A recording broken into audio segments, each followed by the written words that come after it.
Graça e paz, irmãos. Vamos continuar aqui a nossa matéria de teologia sistemática. Na aula passada, nós abordamos o conceito de teologia sistemática.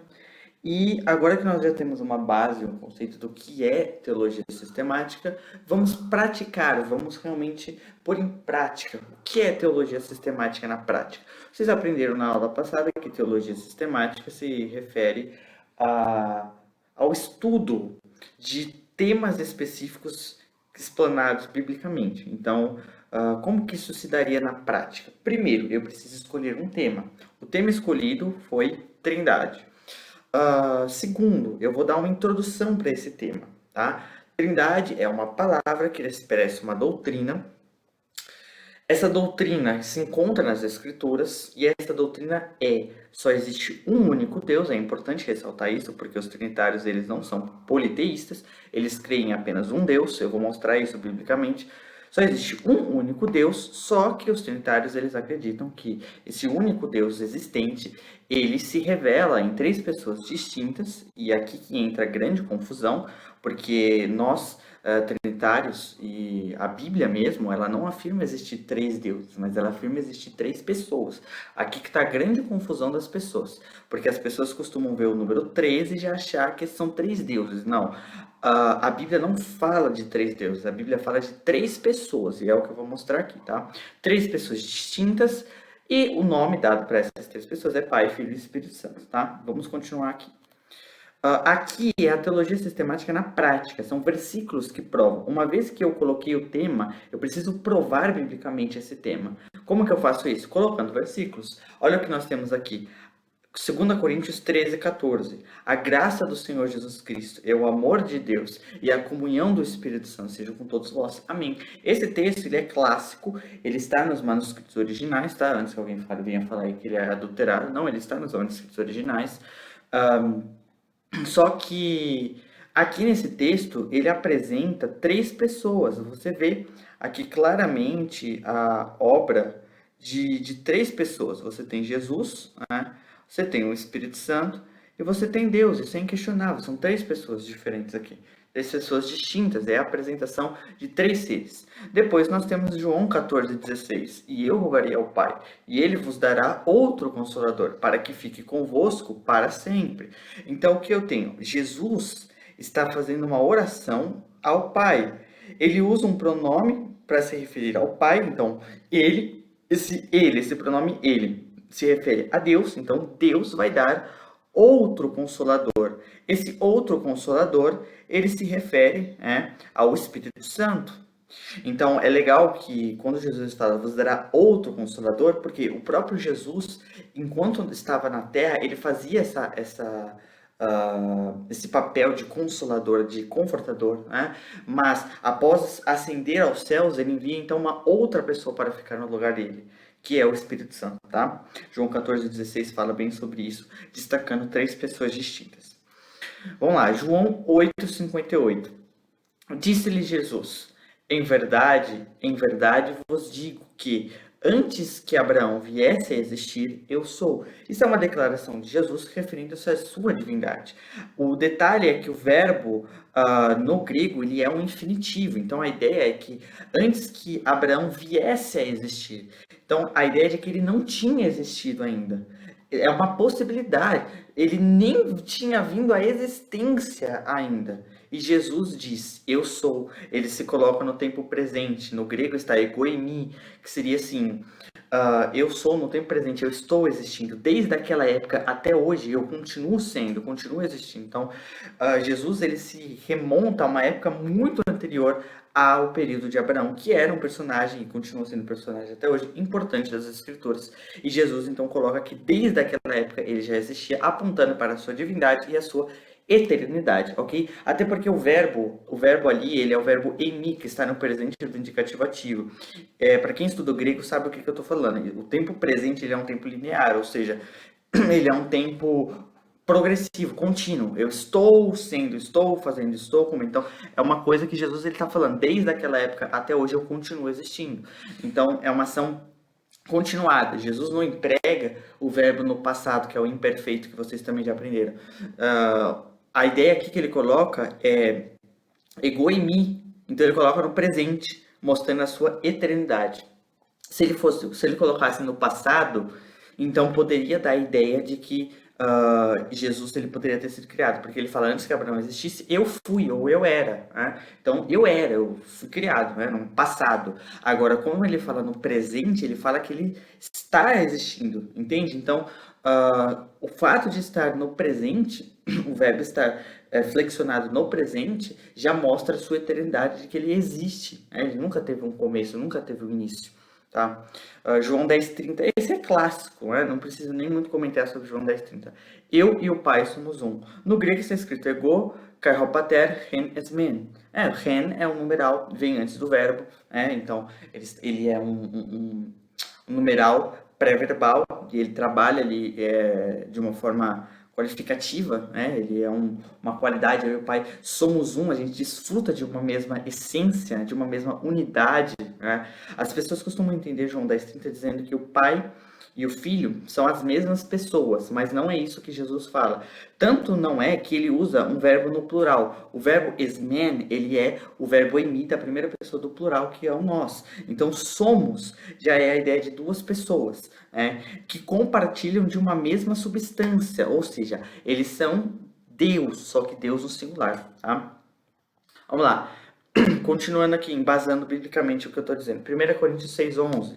E é o que alguns têm sido, referindo-se a algumas práticas pecaminosas, tá? Paulo está se referindo. Aí ele vai continuar. Mas haveis sido lavado, ou seja, algumas pessoas cometiam esses pecados, mas vocês, crentes de Corinto, vocês foram lavados pelo sangue de Cristo, é o que ele está falando. Haveis sido santificados, mas haveis sido justificados. Olha o que ele vai dizer agora. Em nome do Senhor Jesus, ele apresenta uma pessoa, ele apresenta o Espírito de nosso Deus, esse Espírito nós sabemos que é o Espírito Santo, mas ele coloca um pronome, ele é o Espírito de nosso Deus. Então ele faz menção de 3 pessoas. Você vê que ele faz menção do Espírito Santo e o Deus que eles serviam. Então você vê a referência a 3 pessoas, tá? Aqui em 1 Coríntios 6,11. Continuando, Atos 10:38. Veja bem que eu não estou tirando nada da minha cabeça, só estou pegando o texto e explicando.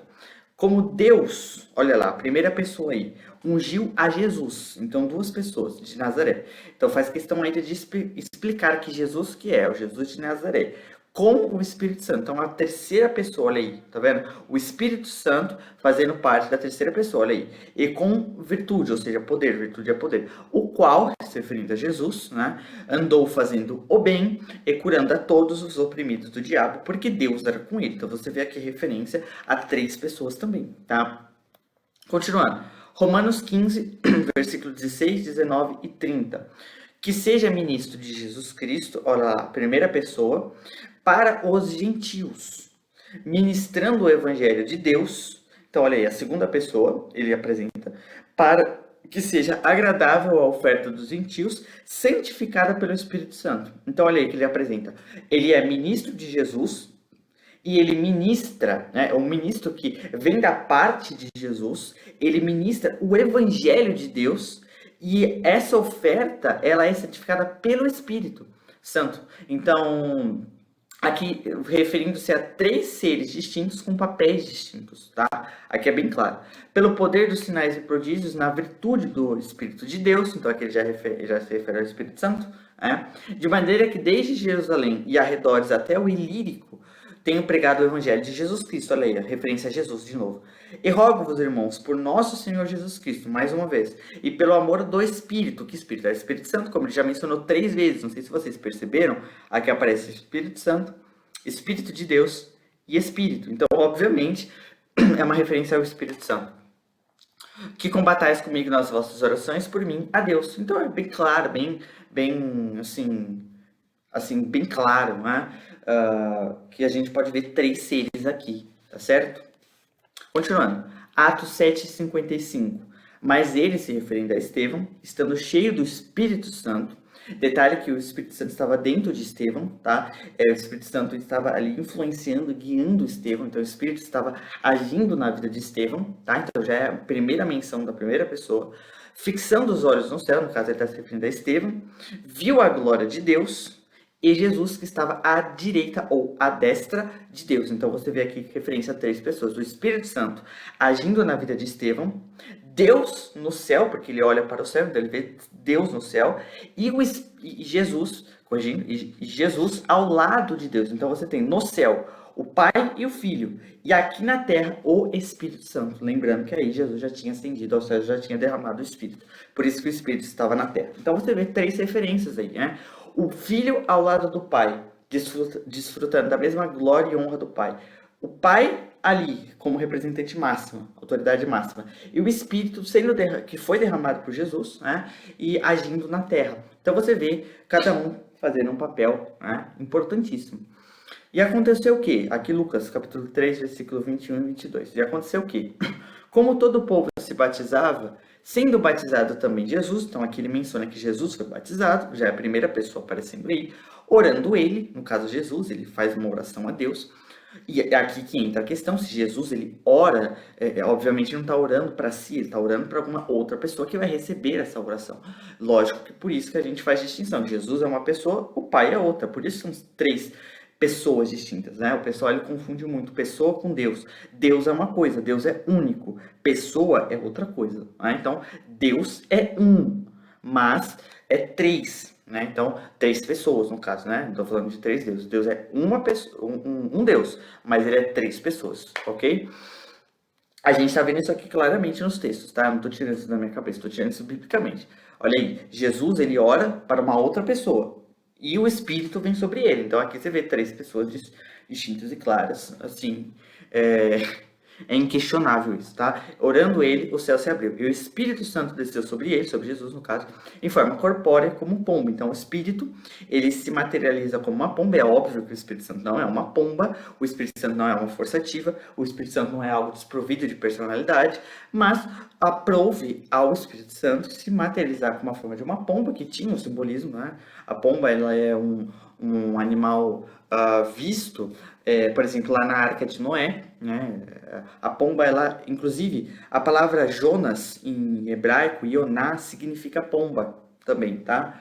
Então, tem um sentido espiritual por trás disso, e o Espírito Santo escolheu um animal bem importante para fazer isso aí. Então, ele se materializa como uma pomba e ele desce sobre Jesus. E ouviu-se uma voz do céu que dizia: Tu és o meu filho. Então, ou seja, o meu filho. Então, quem está falando isso é o pai do filho. Então, Jesus é batizado, o Espírito desce sobre ele. E uma voz, que é a voz do pai, diz: O meu filho amado, em ti me comprazo. Você vê 3 pessoas distintas, né? O filho sendo batizado ali na água, não é? O Espírito em cima do filho, descendo sobre o filho. E Deus do céu falando.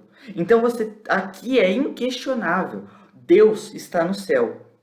Jesus está na água e o Espírito está voando sobre Jesus. Isso aqui é inquestionável, que são 3 pessoas distintas. Não adianta fazer, pode falar o que for. Esse texto é inquestionável acerca de 3 pessoas distintas compondo a Trindade, um único Deus. Vamos continuar? Temos mais versículos. Marcos 12, 36. O próprio Davi, aqui Jesus ele apela para o próprio Davi, né? Disse pelo Espírito Santo. Então, ou seja, não foi heresia que Davi disse, não foi qualquer coisa que Davi disse. Ele disse algo pelo Espírito Santo, não foi por qualquer coisa. Então, foi pelo Espírito Santo que ele disse. O que ele disse? Adonai, que aqui é o nome de Deus, é o tetragrama, né? Adonai disse ao meu Senhor: assenta-te à minha direita, até que eu ponha os teus inimigos por escabelo dos teus pés. Então, o próprio Jesus faz menção de que o Espírito Santo instruiu Davi a dizer as seguintes palavras: Adonai, que se refere ao nome de Deus, disse ao meu Senhor. Esse Senhor aqui, ele se refere a Jesus, porque Deus está falando para um outro Senhor: assenta-te à minha direita. Lembrando que quem está à direita de Deus é Jesus. Então, nós temos o Espírito de Deus, né, que é o Espírito Santo, nós temos Deus, e esse Senhor aqui que está ao lado de Deus é Jesus, isso é claro, tá? Então aqui 3 pessoas também. Vamos lá, continuando, que tem mais textos. Simão Pedro, que é 2 Pedro 1:1. Simão Pedro, servo e apóstolo de Jesus Cristo, aos que conosco alcançaram fé, igualmente preciosa pela justiça. Então, ou seja, nós alcançamos essa fé por quê? Quem trouxe essa fé para nós? Pela justiça do nosso Deus e Salvador Jesus Cristo. Então você vê que Deus é uma qualidade, Salvador é outra qualidade e Jesus Cristo é um nome. E essa aqui é uma conjunção que liga as duas qualidades ao nome. Então tem a qualidade 1, qualidade 2, sendo ligadas ao nome. Pela justiça de Deus então, pela justiça de Deus e Salvador, quem que é esse Deus e Salvador? Jesus Cristo. Então aqui fica bem claro, são duas qualidades unidas a um nome, Deus e Salvador. Quem que é? Jesus. Tá? Então é uma referência à divindade de Cristo aí também, claramente.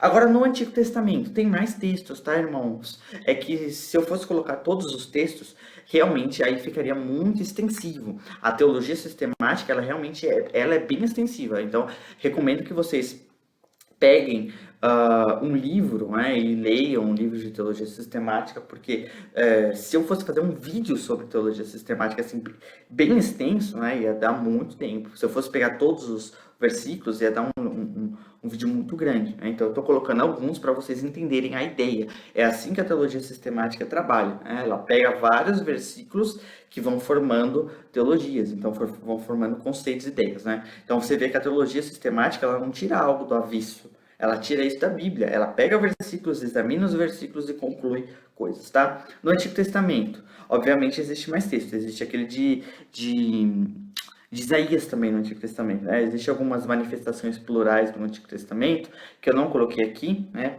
Mas eu já fiz vídeo sobre isso na minha série de Trindade, vocês podem acompanhar aí. Eu também já fiz vídeo sobre as manifestações plurais de Deus no Antigo Testamento, tá? Mas lógico que existe muito mais, eu não coloquei todas. E disse Deus, vamos lá, Gênesis 1:26. E disse Deus, façamos um homem à nossa imagem, conforme a nossa semelhança, né? Se eu não me engano, de cabeça, eu acho que esse texto no hebraico ele está assim, Vayhi Elohim Naaseh Adam Betsalmenu Kidmutenu. Eu acho que é assim que está no hebraico, eu acho, citando de cabeça, né? E ele está dizendo, Naaseh, ele é um verbo cortativo da primeira pessoa do plural. Então é uma ordem que Deus está falando. Né? Naaseh Adam. Então ele está falando, façamos o homem, a nossa imagem, porque existe um sufixo ali.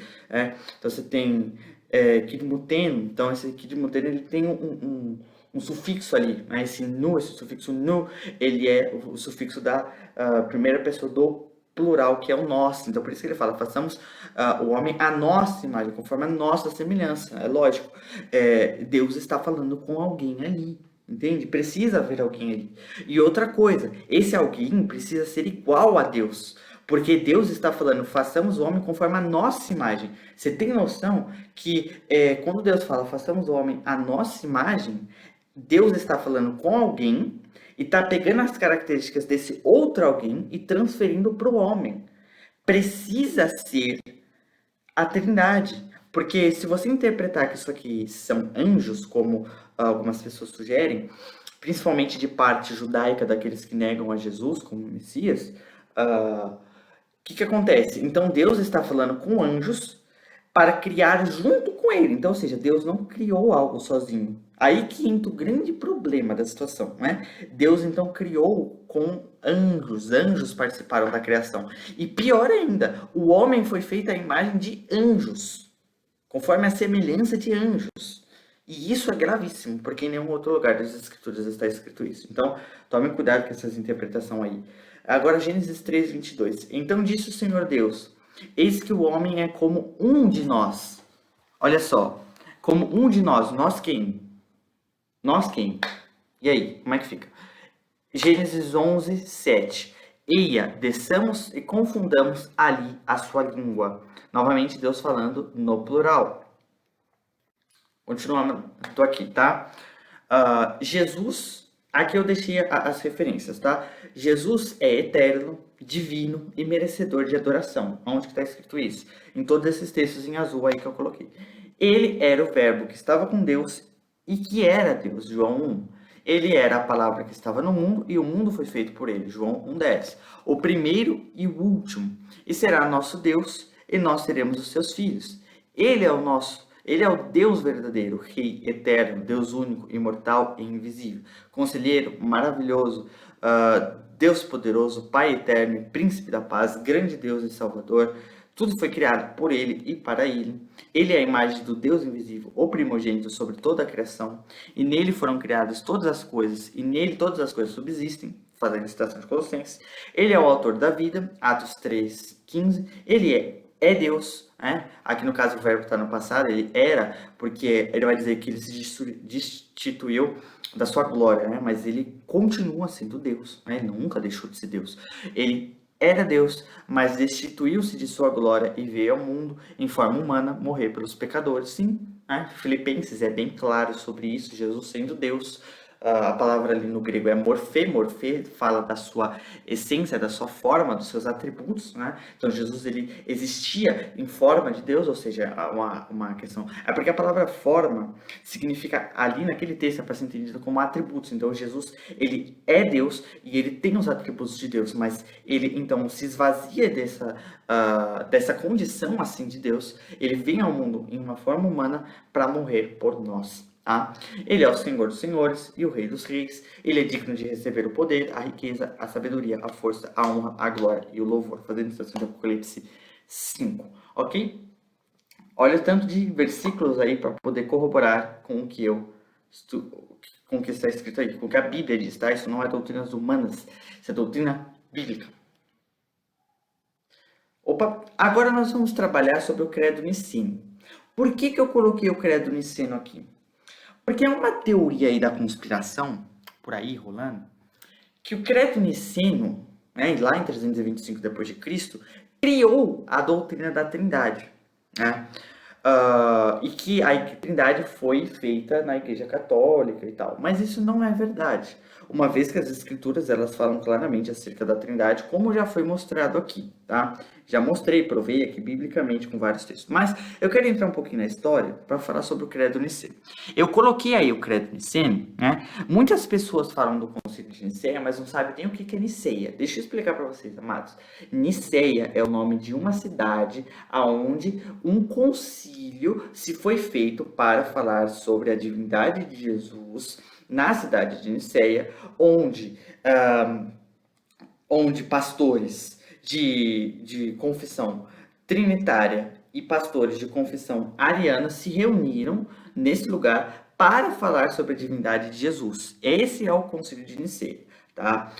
Inclusive tem um monte de teoria falando que o Concílio de Nicéia adulterou a Bíblia. Não, negativo, isso não procede. Qualquer livro de história da igreja, isso refuta isso facinho. Se a falácia, o Concílio de Nicéia, ele debateu a divindade de Jesus. Acabou. Né? Qualquer outra coisa que vier aí além é falsificação, é só teoria de pessoa que é ignorante nas escrituras e na história da igreja também, tá? Mas vamos lá. O que o credo niceno diz, afinal? Porque uma vez que eu sei do Concílio de Nicéia, eu falo do Concílio de Nicéia, eu preciso saber ao certo o que foi dito do Concílio de Nicéia, né? Então vamos lá. O que o Concílio de Nicéia diz, afinal? Cremos em um só Deus. Olha só que legal. O Concílio de Nicéia faz uma confissão monoteísta, que está arriscado aí, né? Um só Deus. Ele faz uma confissão de fé monoteísta. Olha aí que legal. Pai Todo-Poderoso, olha só. Criador de todas as coisas, visíveis e invisíveis.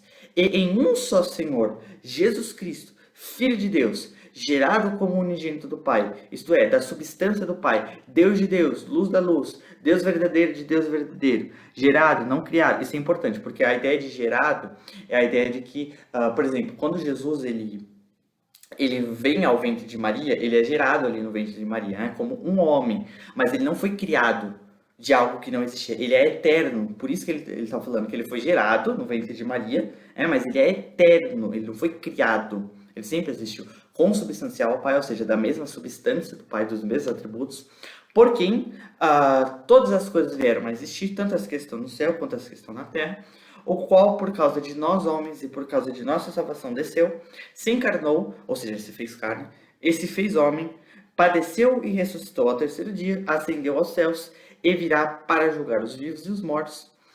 E também ele vai falar, e cremos no Espírito Santo. E aí ele fala isso, eu creio em um Deus, em um Senhor e no Espírito Santo. É isso que o credo niceno crê. Agora, em verde, é feita uma declaração, o seguinte, o credo niceno, ele reuniu a igreja, né, que naquela época existiam os pastores da igreja, né, então você tem os pastores representantes pela confissão trinitária e os pastores representantes pela confissão ariana, né, então a confissão trinitária vence o debate, lógico, porque é a visão bíblica, ela venceu o debate. Então, foi estabelecido ali que o arianismo era uma heresia. A Trindade venceu, foi posta. Atanásio ele faz ali uma pergunta checkmate para os arianos. Né? Ele pergunta o seguinte: peraí, se Jesus não é Deus e a gente adora a Jesus, então a igreja é condenada de sacrilégio, ou seja, de idolatria. E aí, isso mexe profundamente com os arianos, porque naquela época sempre foi entoado louvores e adoração e honras e glórias a Jesus. E o pessoal ali, com a palavra de Atanásio, parou para pensar e falou: a gente adora Jesus, mas se Jesus não é Deus, nós somos idólatras. Então não poderíamos estar fazendo isso. Entende a questão? Olha só a problemática. É por isso que Atanásio falou isso. Então, opa, se ele é Deus, então não tem problema. Mas se ele não é, então, entendeu a questão? Agora vamos continuar aqui. A segunda pergunta que Atanásio levantou é: peraí, se Jesus ele era só um homem, ele não poderia ter morrido pelos nossos pecados. Afinal, uma criatura criada por Deus precisa de redenção. Se ele precisava de redenção, ele não poderia ser o redentor. Ele só poderia redimir a nação se ele fosse perfeito. E para que ele fosse perfeito, ele tinha que ser Deus. Porque o único que não há pecado é Deus. E os homens são pecadores. Então, Atanásio, ele levanta essa questão e ele dá checkmate no debate, fazendo com que a Trindade vença inquestionavelmente, porque depois também desses dois argumentos é fatal, né? Não tem nem o que responder acerca desses dois argumentos. E foi estabelecido a última parte que é verdinha, tá? O que está escrito na parte verdinha? Mas quantos aqueles que dizem existiu quando não era? Ou seja, ele está falando dos arianos que negavam a existência de Jesus, negavam a existência do Espírito Santo, falando que eles foram criados e tal. É isso aí que ele está dizendo. E antes que nascesse não era, e foi feito do nada, ou aqueles que afirmam que o Filho de Deus é uma hipóstase, né? Ou substância diferente, ou seja, dizendo que Jesus, ele foi criado por Deus, que ele não é eterno, que ele nasceu em algum momento da história e que ele é menor ou que ele é de uma substância, de um atributo diferente do Pai. Eles estão descrevendo isso, tá? Ou que foi criado, ou é sujeito a alteração ou em mudança. A estes, a Igreja Universal, que é uma expressão, tá? A Igreja Universal. O que significa a Igreja Universal? Significa a Igreja de todas as nações. Uma vez que o Evangelho, ele na cruz, ele abre a porta aos gentios, é a Igreja Universal, tanto judeus e tanto gentios, tá? Essa que é a ideia da expressão Igreja Universal. Então, ele está dizendo que é a Igreja em todos os lugares do mundo, de todas as nações unidas, declaram o quê? Que essa doutrina é anatema, ou seja, uma doutrina herética e maldita. É o que foi estabelecido ali no Concílio de Nicéia, a doutrina ariana, tá? Agora, as pessoas não falam que no Concílio de Constantinopla, que veio um pouquinho, alguns anos depois do Concílio de Nicéia, eles debateram também a divindade de Jesus novamente, foi feito um outro concílio, foi falado as mesmas coisas, só que com temas diferentes, né? E é porque como é que eu falo? O concílio de Constantinopla, ele se focou mais na questão das duas naturezas de Cristo, né? Como que Jesus tinha duas naturezas? Que história que é essa? Então foi debatida essa questão, né? E também a Trindade venceu ali, né? Foi posto novamente a divindade de Jesus. Então, nos dois concílios, em períodos diferentes, com imperadores diferentes, com pessoas diferentes, com opiniões diferentes, e a Trindade ganha nos dois debates, amados. Olha só, no credo niceno, o responsável foi Constantino, né? Aí as pessoas falam, não, Constantino adulterou. Mas e aí o credo de Constantinopla? E aí? Porque o credo de Constantinopla, da cidade de Constantinopla, lembrando que Constantinopla é o nome da cidade, tá? O credo de Constantinopla foi feito por Teodósio. Teodósio é outro imperador. E aí, como é que fica? Então, eu tô falando do concílio, né? Não tô falando do credo. O concílio foi feito por Teodósio.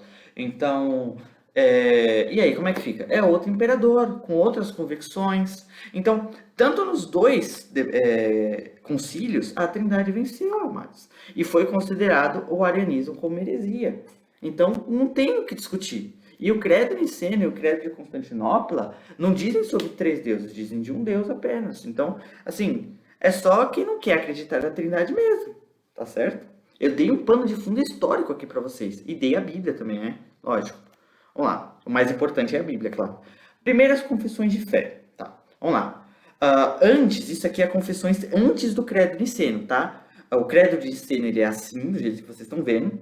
Agora, qual que são as primeiras confissões de fé antes do credo niceno? O que nós temos antes do credo niceno?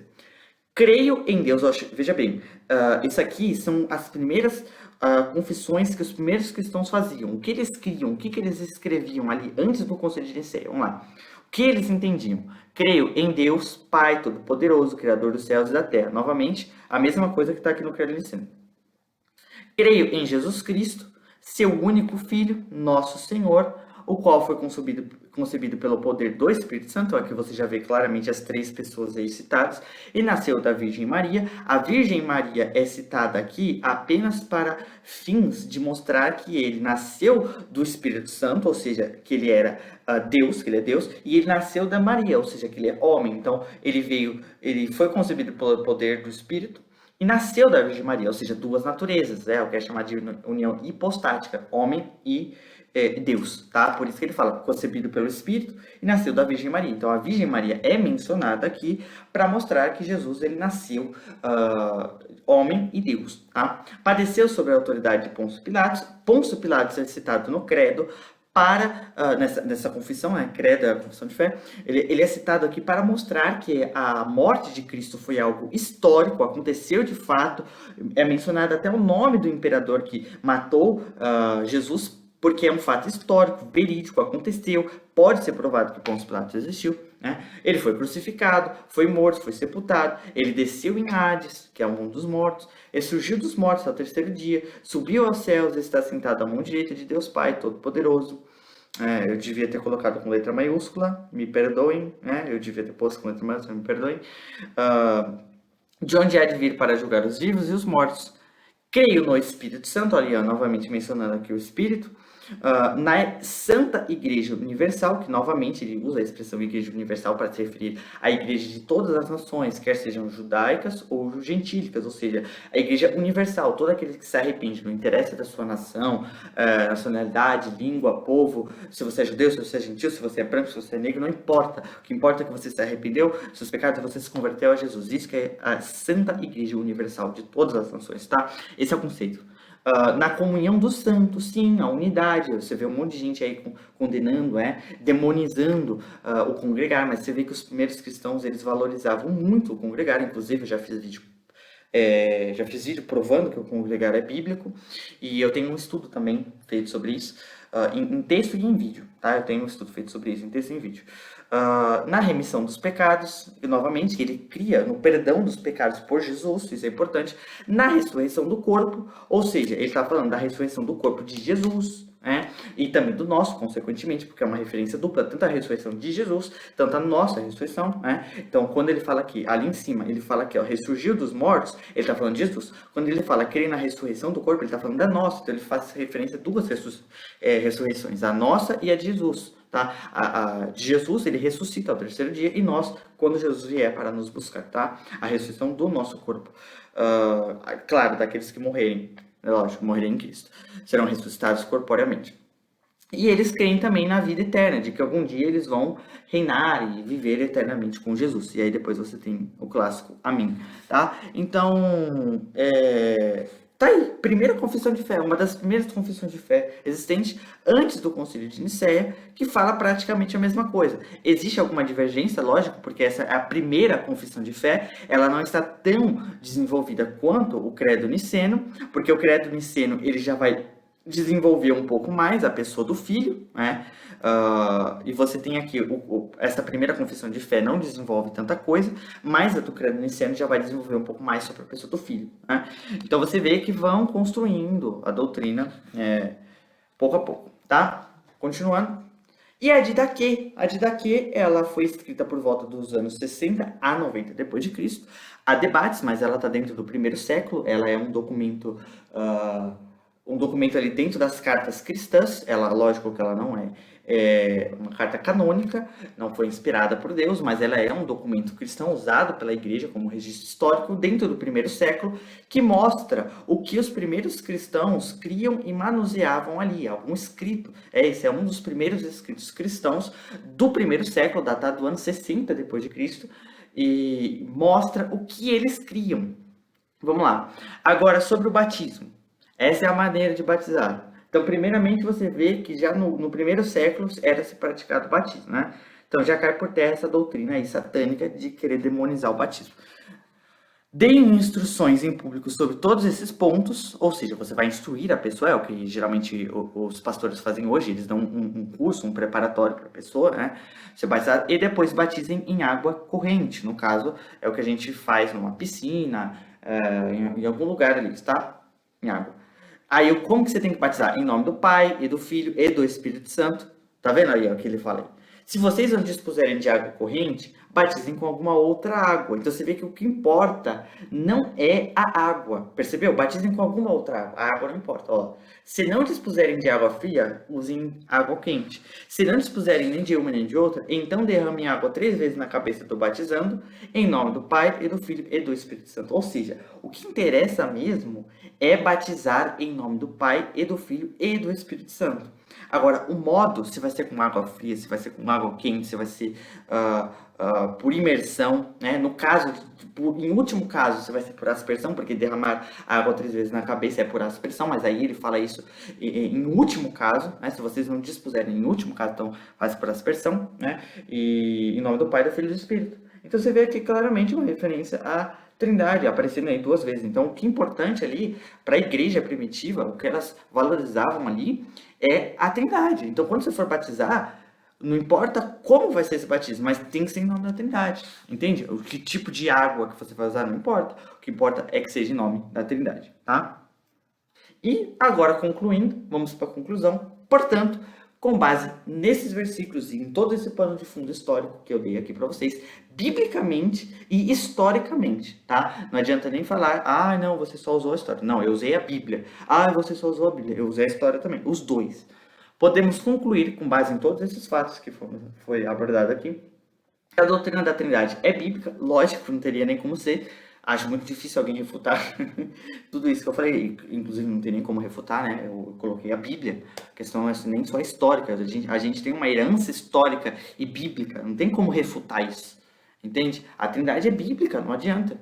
É bíblica e ela se compõe de 3 pessoas, no caso a Trindade, né? É uma nomenclatura dada a essa doutrina que se compõe de 3 pessoas, que elas são distintas entre si, lógico, o Pai, o Filho e o Espírito são pessoas diferentes, mas elas são coeternas, ou seja, todas elas têm a eternidade, os mesmos atributos e são uníssonas, ou seja, são em unidade, tá? Então, é 3 pessoas, um Deus. Bem, uma ilustração que poderia ajudar a nossa compreensão dessa ideia de trindade é a ideia de uma mão, por exemplo. Imagine uma mão. Em uma mão você tem 5 dedos, certo? Só que aí o que acontece? Quando você pega a sua mão e você olha, você tem 5 dedos nessa mão, certo? Mas se eu perguntar, você tem quantos dedos nessa mão? Você vai me responder 5. Mas e se eu perguntar, e você tem quantas mãos em um dedo? Ou melhor dizendo, quantas mãos em 5 dedos? Corrigindo aqui. Você vai falar, eu tenho uma mão só.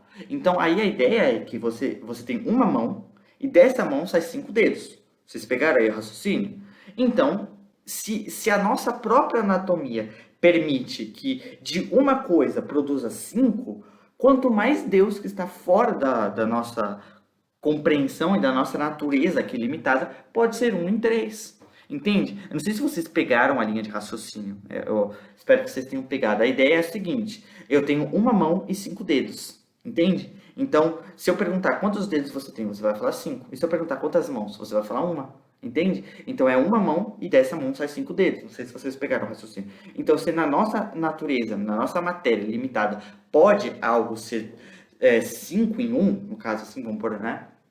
Quanto mais Deus que está fora da nossa matéria, fora da nossa compreensão, muito além, né? Deus é o Todo-Poderoso, é o Criador, Ele é soberano, então Ele está fora do nosso alcance, né? E alcance mental, no caso. E aí Ele pode ser o que Ele quiser, entendeu? Então Ele pode ser 3 em 1. Deu para vocês pegarem aí o raciocínio? Então, existem muitas outras ilustrações, né, de coisas que podem ser 3 em 1, como o exemplo da água, por exemplo, né? A água, ela tem 3 estados, o sólido, o gasoso e o líquido.